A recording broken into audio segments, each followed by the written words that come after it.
Prison, Soledad, California. This call and your telephone number will be monitored and recorded. To accept this call, say or dial 5 now.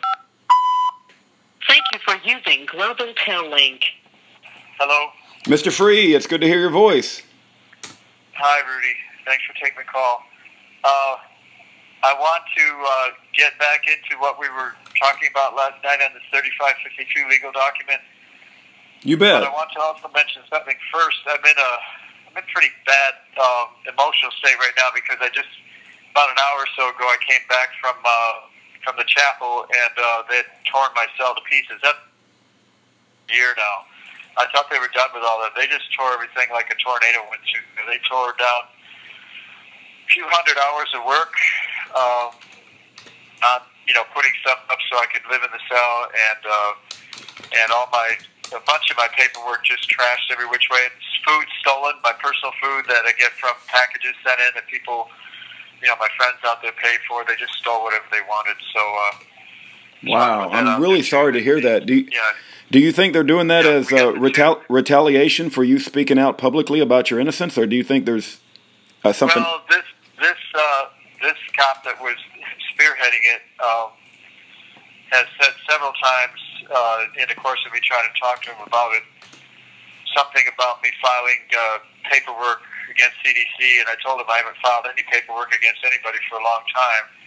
And, so he said, well, why does your name always pop up, in me for something? So he's just filled with hate, and, he's that old green wall mentality. So that, and just the stealing of a personal property, though, that's like going just too far. They can sort of get away with trashing our cell, although they backed off for a couple of years now because somebody won about $80,000 on a lawsuit for staff having done that to his property in Pelican Bay. What it's going to do, my legal stuff is now set back for at least 2 years. All the stuff I'm working in terms of getting stuff out there like that. I haven't forgot about my class of 72 project. I mean, it's just buried like 20 deep now, but today I finally had a nice late of time where all the rest of the day I tried to come back early from, but the cop wouldn't let me back in the door. But the whole rest of the day was scheduled for just me catching up on all those things, and there's just no way now to do it. My cell is a whirlwind. I don't know where any of that paperwork is. It's just like a tornado went through, and then just stolen stuff on top of that. So just want to put that out there. This is the kind of stuff they do. They're back to it. And this guy told me that Tammy Foss is no longer. I mean, I don't know if he's just talking baloney or, but he seemed like real adamant about it, and that he was, being straight and not joking or anything.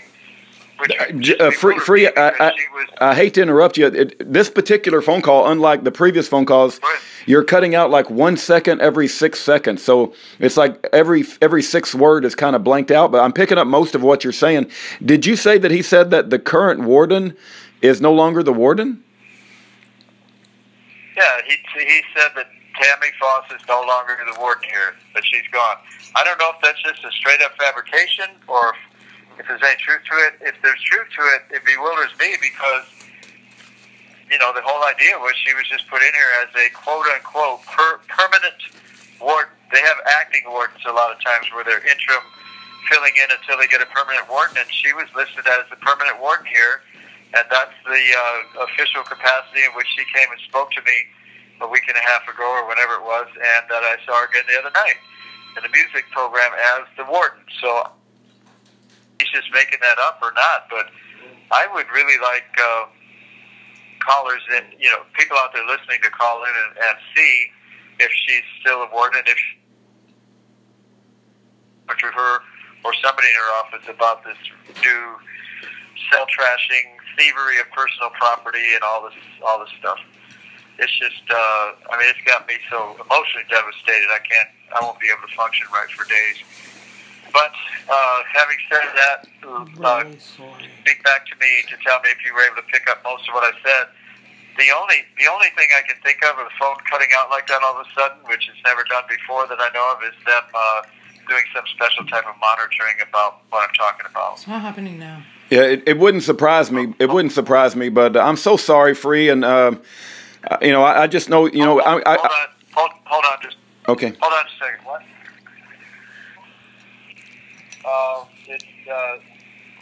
Hold on. I'll try to find it. Oh, wait a minute. It's right here. Here. Yeah, here. Okay, go ahead, Rudy. I just wanted to say that Aaron and I are so sorry, and the Bible says that. That's all right. Yeah.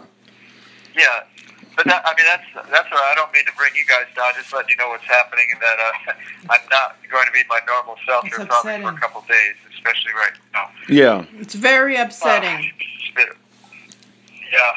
Well, I appreciate your solidarity with me, but we'll go ahead and move on to, as well as I can, the 3552. So the next thing I was going to get into last night was evidence tampering. The Exhibit DD, we're talking about the 3552 document again. Exhibit DD, the police swore under oath, a whole bunch of them, a bunch of different ones, swore under oath that nothing was touched or moved in the crime scene. And then EE, Exhibit EE, is a missing garbage basket that was photographed in some of their photographs, and then all of a sudden came up completely missing, which was so key and so critical because it was what the attacker was leaning over and had his hand inside it in part when I came in with the police officer. He was still wandering around, stumbling around. Exhibit HH shows a doorknob that the police removed and trashed, but we dug it out of the trash, took it to my attorney, the fingerprint with the police fingerprints on it, and to show the jury how they were destroying evidence. That was my request to my attorney instead.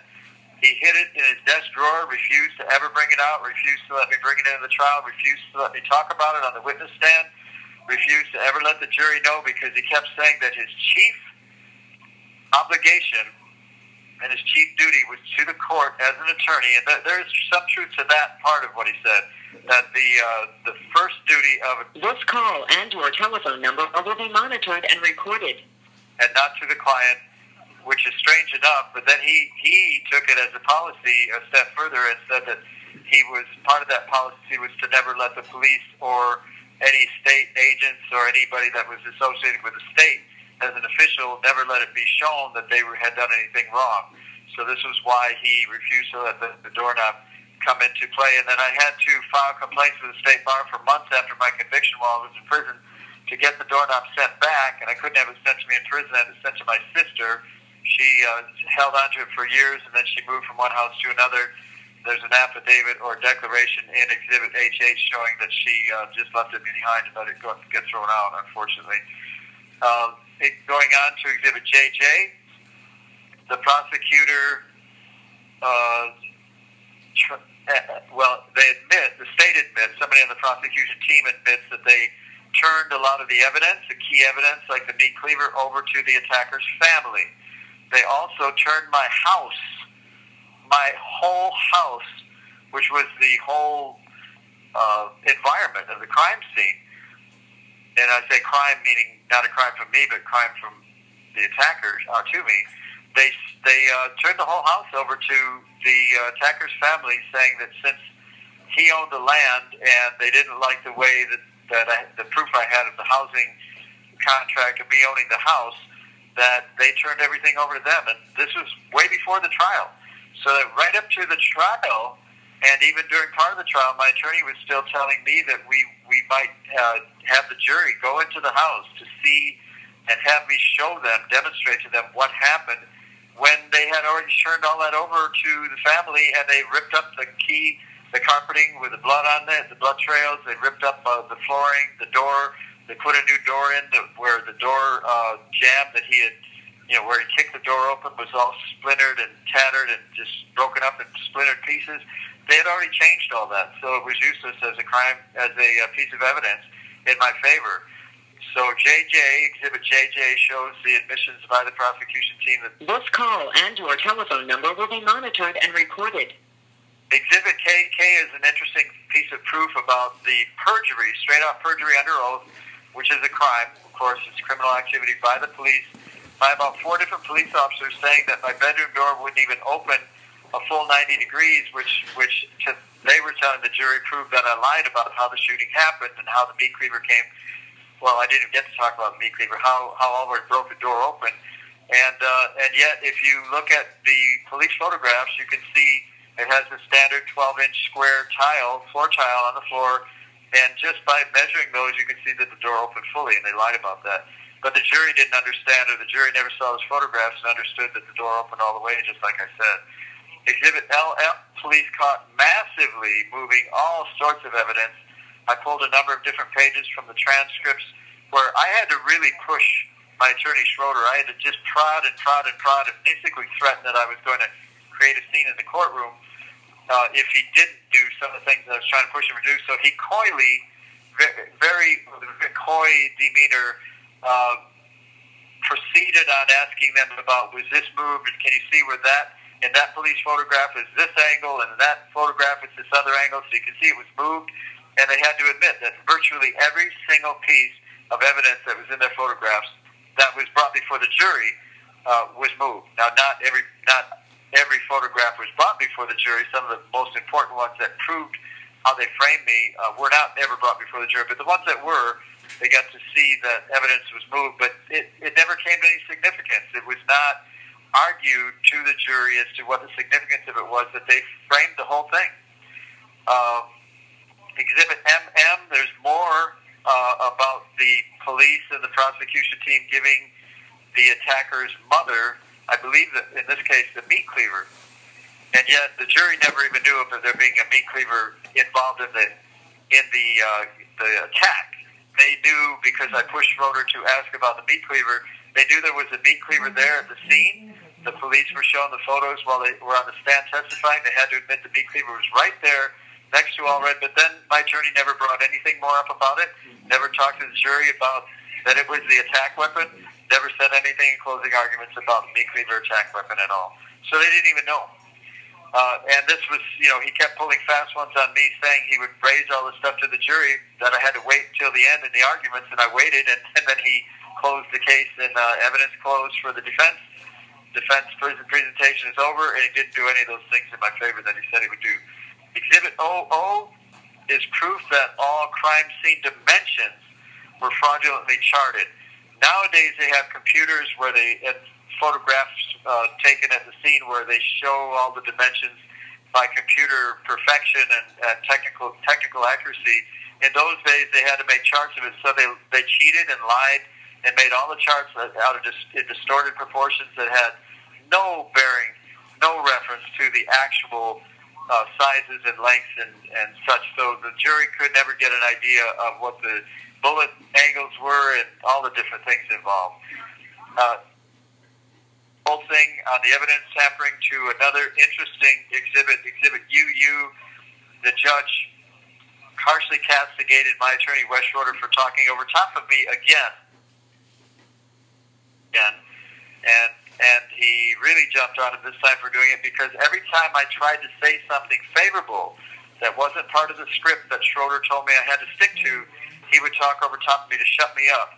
And in one of those instances, it created a really bad problem because it cut me off right in the middle of saying something that was not transcribed properly, and the DA was allowed to argue that I said I shot Allred after he was definitely disabled, which is not what I said at all. I said he appeared to be disabled, or even appeared to be just definitely disabled, but was not. And he talked over top of me right during that part. So there's all kinds of stuff. The transcripts from beginning to end of trial are filled with all this type of stuff. It was a circus, but it was not evident to the jury that it was a circus. So they thought it was a perfectly well done. You have 60 seconds remaining. Defended case. They just don't have any idea. I can try to call back again if you want, if you'll allow it, but again, I'm concerned about the cost of these calls. I have more to do with the 3552, but I'm not sure if I'll be allowed to. So if I haven't been able to call back in a short time, I'm probably not going to be able to. Have to wait till another day. Okay, Free. If you're able and you desire to, we certainly welcome. 30 seconds remaining. We certainly welcome it. And let me also say, if you get a chance, the Lord has put Psalm 21 on my heart to share with you. And just know that we're just passing through this life, and the Lord has a plan, and I pray that He gets you out of there even tonight.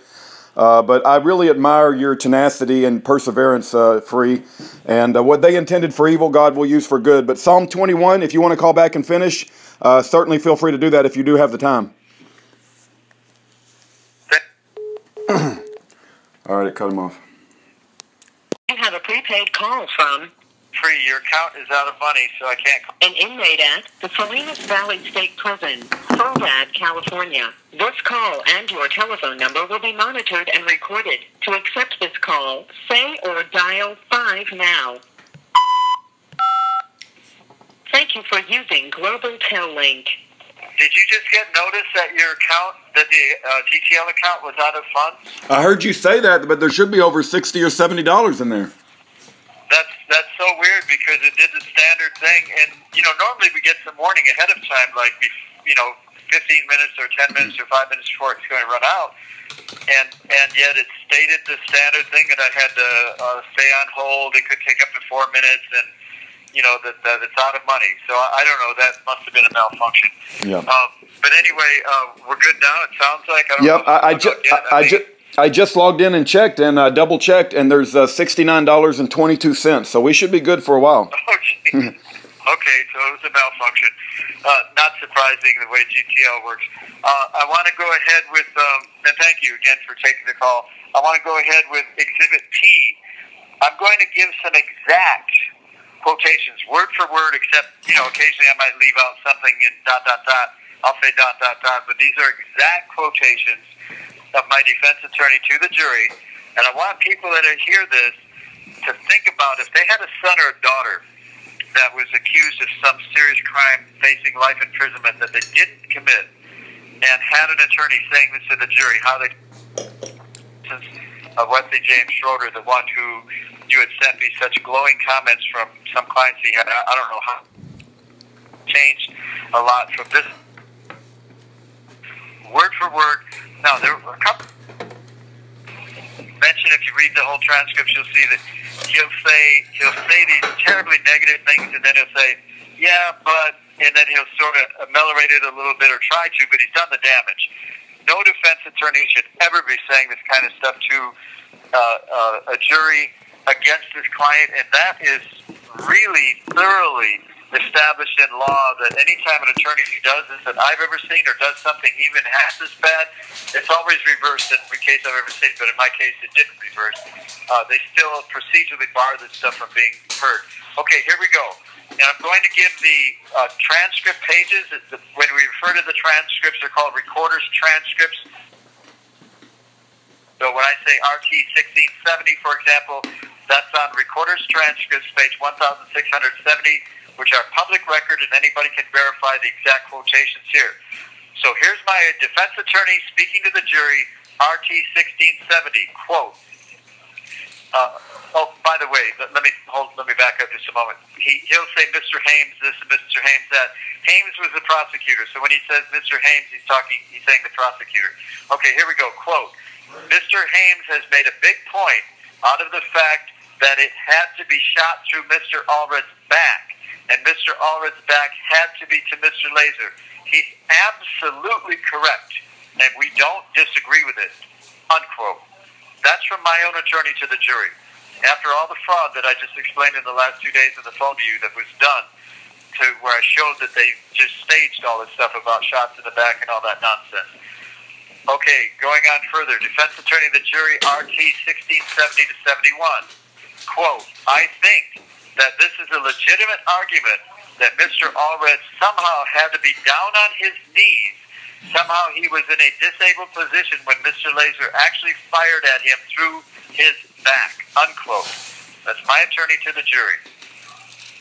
RT 1676 to 77. Here's, again, Schroeder to the jury. Quote, that man, as he sits over there, is innocent until you decide otherwise. That's not to say that everything he did is right. I am not saying that there isn't some reason to believe that he did something illegal that day, unquote. Again, defense attorney to the jury, RT 1623, quote, Now, my purpose here is to argue that let me say that again, quote, now my purpose here is to argue that I don't believe... This call and your telephone number will be monitored and recorded. He's referring to the burden of proof. So let me start again. He's referring to the burden of proof. I'll put it here in brackets. Quote, now my purpose here is to argue that I don't believe that, bracket, the burden of proof, unbracket, has been satisfied in this case. I am not going to stand up here and argue to you that there is not a shred of evidence that Mr. Lazor did anything wrong, because that would be patently absurd, and it would be an insult to you, and it would be a silly thing for me to do, unquote. What did he think he did wrong? Defense attorney to the jury, RT 1649. I want to emphasize, I am not going to stand up here and tell you that his reaction, Lazor's reaction, that his reaction was advisable and worthy of some kind of commendation. So let me try this again. Quote, he's talking about me when he says that his reaction, he's talking about me.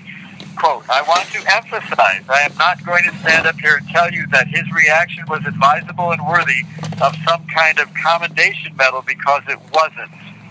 I'm not saying that it was a smart thing to do, unquote. He's talking about me shooting him. Again, defense attorney to the jury about lying in wait to murder.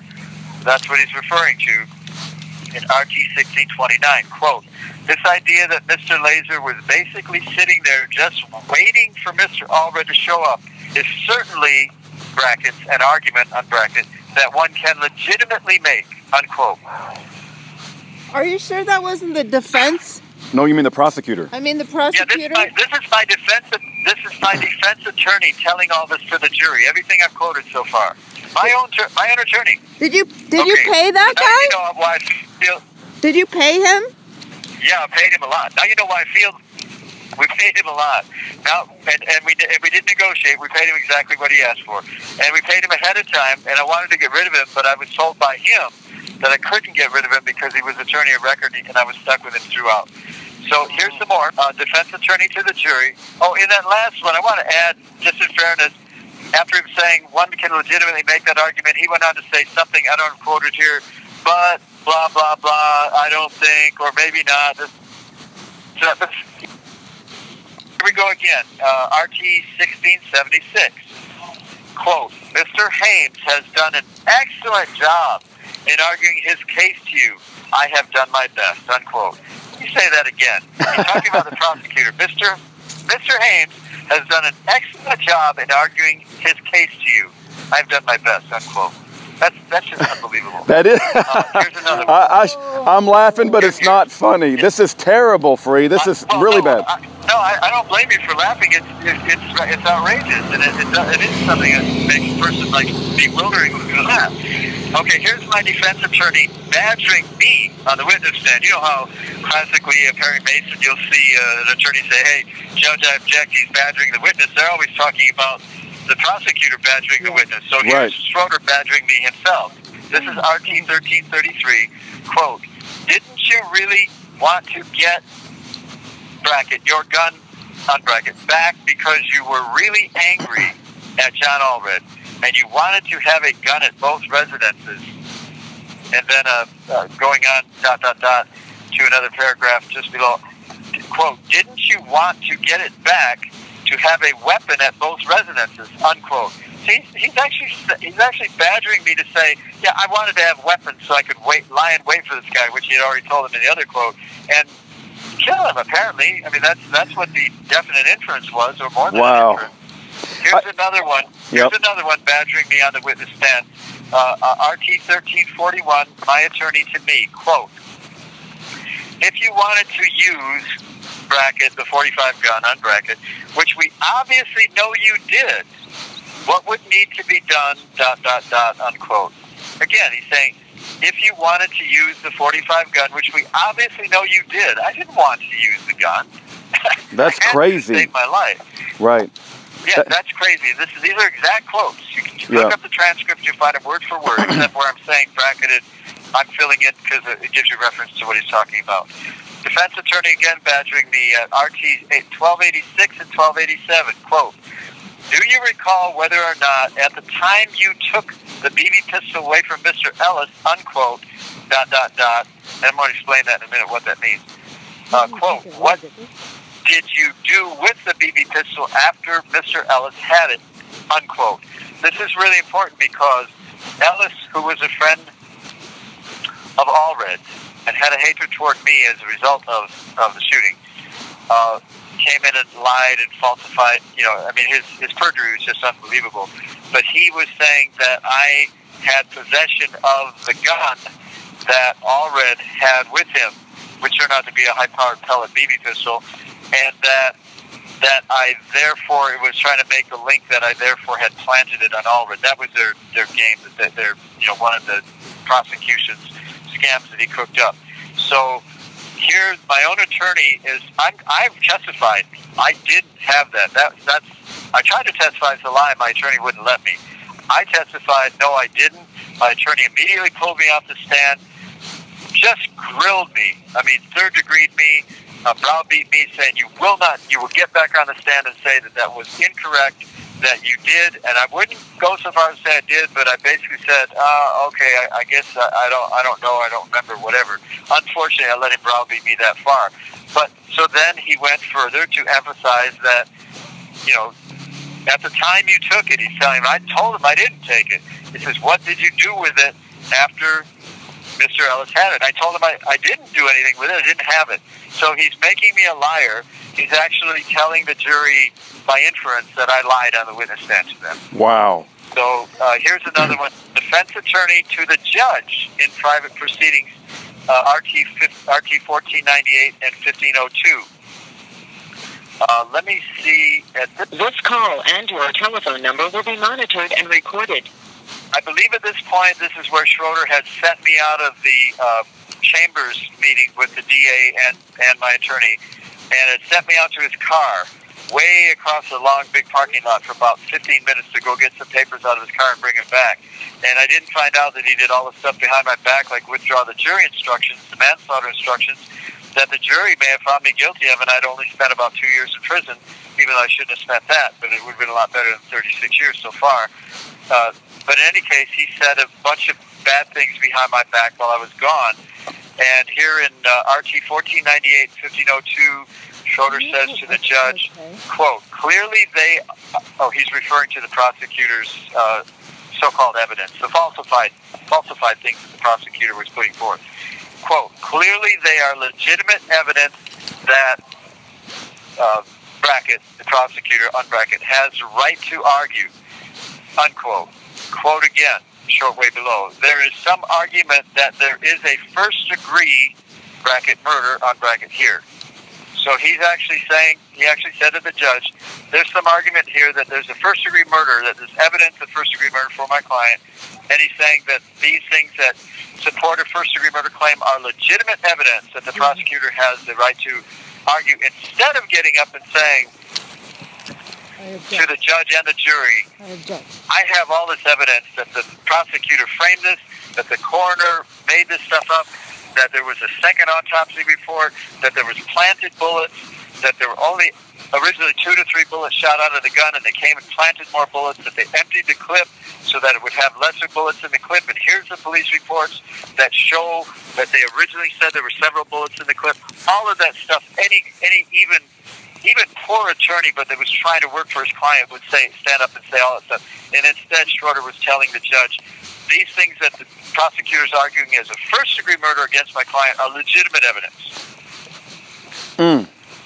This is amazing, Free. Absolutely amazing. And with a defender like that, who needs a prosecutor? But let me just quickly ask real quick.